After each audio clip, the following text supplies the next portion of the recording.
10th class के लिए 8.4 exercise है जिसके कुछ फॉर्मूले हैं। फर्स्ट फॉर्मूला है sine square A plus cos square A is equal to 1। हम चाहें तो sine square theta plus cos square theta भी लिख सकते हैं। तो यहीं से फॉर्मूले ड्राइव होंगे हमारे कि साइन स्क्वायर ए किसके इक्वल होएगा 1 माइनस कॉस स्क्वायर ए के। ये हमारे पास आ गया है 1 माइनस कॉस स्क्वायर ए के। एंड कॉस स्क्वायर ए किसके इक्वल होगा 1 माइनस साइन स्क्वायर ए के। ये कैसे आया है, हमने साइन स्क्वायर को यहीं रखा है, ये वाला कॉस के उधर जाके माइनस का बन गया तो ये टर्म आ गई है। हमने कॉस स्क्वायर को यहीं रहने दिया है और साइन स्क्वायर को दूसरी साइड लेके गए हैं तो ये टर्म आ गई है। मतलब एक फॉर्मूले से 3 फॉर्मूले ड्राइव हुए हैं, ये हमें याद रखने हैं। नेक्स्ट सेकेंड फॉर्मूला होगा हमारे पास, याद रखना है आपने कि secant square A minus tan square A is equal to 1। ये जो मेन फॉर्मूला ये है कि secant square A minus tan square A जो है वो 1 के इक्वल होता है। तो यहीं से हमारे 3 फॉर्मूले और ड्राइव हो जाते हैं। वैसे ये मेन फॉर्मूला नहीं था, फॉर्मूला कुछ और था, लेकिन लर्निंग के लिए क्योंकि ऐसे प्रॉब्लम होती है तो ऐसे आपको इजिली लर्न रहेगा कि secant square A minus tan square ए आपने 1 के इक्वल याद रखना है। तो यहां से अगर हम सीकेंड स्क्वायर ए की वैल्यू फाइंड आउट करना चाहें तो ये आ जाएगी 1 प्लस tan स्क्वायर ए, मतलब ये माइनस उधर जाके पॉजिटिव टर्म बन जाएगी। तो हमारे पास सीकेंड स्क्वायर ए की वैल्यू आ जाएगी 1 प्लस tan स्क्वायर ए। यही एक्चुअली मेन फॉर्मूला ये था, ये मेन फॉर्मूला था, लेकिन इससे लर्निंग करनी इजी होती है, दैट्स वाई ऐसे करवाया गया। उसके बाद हम इसके अलावा और क्या फॉर्मूला बना सकते हैं, हम क्या करते हैं सीकेंड स्क्वायर ए को यहीं रहने देते हैं। ये टर्म जो है -1 ये तरह के माइनस का बन जाएगा -1, और ये जो माइनस है tan स्क्वायर ये दूसरी साइड जाके बन जाएगा प्लस का tan स्क्वायर। तो इस तरह से एक ये वैल्यू आ जाएगी। दैट मीन्स आपको मेन फॉर्मूला पता होना चाहिए। जब हमारे पास क्वेश्चन आएगा तो क्वेश्चन के अकॉर्डिंग कौन सा फॉर्मूला हमें चाहिए और कौन सा फॉर्मूला बनता है वो हम उस टाइम देख लेंगे, लेकिन ये फॉर्मूले हैं हमारे।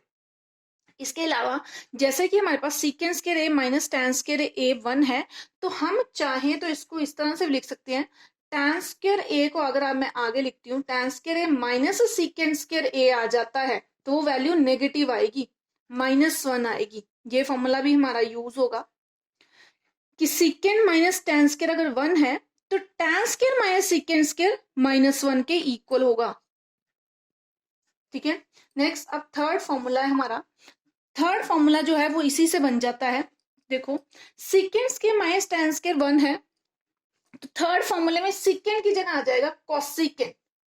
कॉसिकेंड स्क्वायर ए माइनस जैसे tan स्क्वायर था यहाँ पे आ जाएगा cot square A is equal to 1। और इसी से हम बाकी फॉर्मूले इसी तरह से ड्राइव कर लेंगे। मतलब कॉसिकेंड स्क्वायर ए जो आ जाएगा वो आ जाएगा 1 प्लस कॉट स्क्वायर ए, क्योंकि माइनस कॉट स्क्वायर जो है वो दूसरी साइड जाके पॉजिटिव बन जाएगा।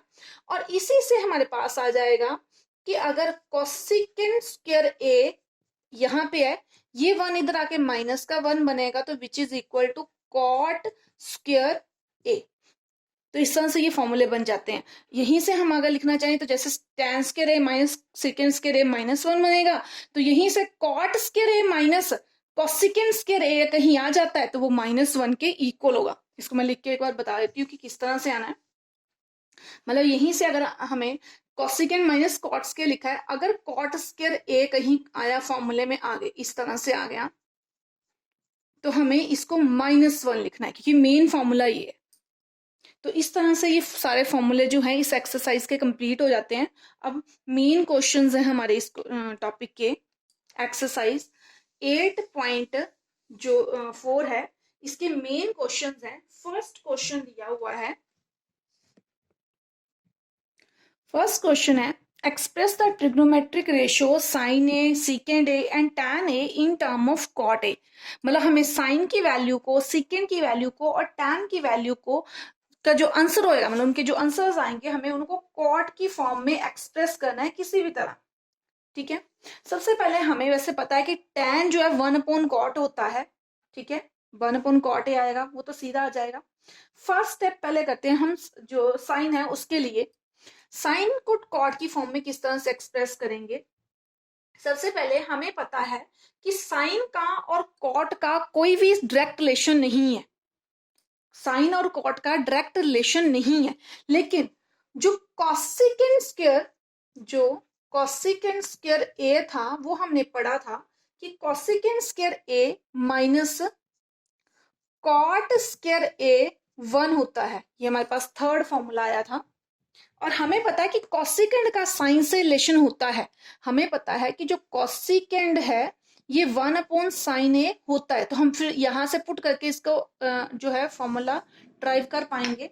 तो हमने लिख दिया cosecant square A minus cot square A is equal to 1। अब कॉसिकेंड स्क्वायर ए किसके इक्वल होता है, 1/sin square A. Sine square इसलिए आया क्योंकि कॉसिकेंड का स्क्वायर था, माइनस इसको भी हम दूसरी तरफ ले जाते हैं, 1 + कॉट स्क्वायर ए आ जाएगा ये, क्योंकि माइनस की टर्म है, राइट हैंड साइड में जाएगी तो पॉजिटिव बन जाएगी। अब हमें साइन की वैल्यू फाइंड आउट करनी है, दैट मीन्स हमें जो है साइन जो है न्यूमिनेटर में चाहिए, ये तो डिनोमिनेटर में है, हमें न्यूमिनेटर में चाहिए। हम क्या करते हैं, इसका रेसिप्रोकल कर देते हैं, हम लिख देते हैं बाय टेकिंग रेसिप्रोकल। रेसिप्रोकल का मतलब है कि हमने टर्म्स को न्यूमिनेटर को डिनोमिनेटर और डिनोमिनेटर को न्यूमिनेटर बना देना है। ये ऊपर चला जाएगा रेसिप्रोकल होने से, ये आ जाएगा sine square A is equal to, और ये डिनोमिनेटर में आ जाएगा 1 + cot square A. Sine square, या इस तरह से भी कर सकते हैं कि साइन स्क्वायर ए ऊपर चला गया यहाँ पे और ये टर्म नीचे आ गई है, तो ये इस तरह की कुछ टर्म बन जाएगी हमारे पास। नेक्स्ट हमें साइन चाहिए, ये तो साइन स्क्वायर है, तो हमें साइन ए फाइंड आउट करने के लिए हम क्या करेंगे, ये जो स्क्वायर है वो दूसरी तरफ जाके बन जाएगा अंडर रूट, और इस तरह से आ जाएगा। नेक्स्ट स्टेप में अंडर रूट होंगे सेपरेट, मतलब √1 और √1 + कॉस स्क्वायर ए। अब √1 की जो वैल्यू होती है वो तो होती है 1, डिवाइड में हमारे पास आ जाएगा 1 + कॉट स्क्वायर ए। तो इस तरह से हमारा फर्स्ट जो है साइन को हमने एक्सप्रेस कर दिया है इन टर्म ऑफ कॉट लिखना था, ये कॉस लिखा गया है यहाँ पे, ये कॉट आने थे यहाँ पे, तो इस तरह से हमने इसको एक्सप्रेस कर दिया है in the form of cot. Sine जो है in the form of cot express हो चुका है। अब हम सेकेंड स्टेप करेंगे जिसमें हमें सिकेंड को एक्सप्रेस करना है कॉट की फॉर्म में। सिकेंड का और कॉट का भी कोई डायरेक्ट रिलेशन नहीं है, सिकेंड का टैन के साथ रिलेशन है और टैन का फिर कॉट के साथ रिलेशन होता है। सो हम लिख देंगे, हमने जो सिकेंड का रिलेशन है, सेकेंड था secant square A minus tan square A is equal to 1। तो यहां से सिकेंड स्क्वायर ए हमारे पास, अच्छा सिकेंड की वैल्यू पुट कर देते हैं। अब हम सिकेंड स्क्वायर ए की वैल्यू क्या आ जाएगी हमारे पास, यहां से सिकेंड स्क्वायर ए हमारे पास आ जाएगा 1 + टैन स्क्वायर ए, मतलब फॉर्मूला जो बनता था वही आ गया हमारे पास ये। नेक्स्ट स्टेप में हम वैल्यू पुट करेंगे टैन की, तो ये आ जाएगा 1/कॉट स्क्वायर ए, क्योंकि टैन का स्क्वायर था दैट्स व्हाई कॉट स्क्वायर ए आया है। और साइड में आप लिख सकते हैं कि टैन ए जो है वो 1/कॉट ए के इक्वल होता है, दैट्स व्हाई ऐसे लिखना पड़ा है हमें।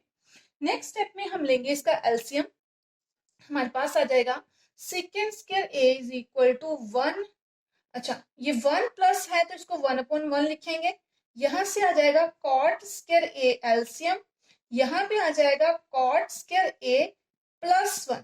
इस तरह से एलसीएम सॉल्व हो जाएगा, क्योंकि यहाँ पे कुछ नहीं है दैट्स व्हाई ये एलसीएम के यहाँ पे 1 का इसके साथ 1 का और इस टर्म का एलसीएम में ये खुद ही टर्म आ जाएगी पूरी, और फिर इसके बाद इसके एलसीएम सॉल्व करके इस तरह से आ जाएगा।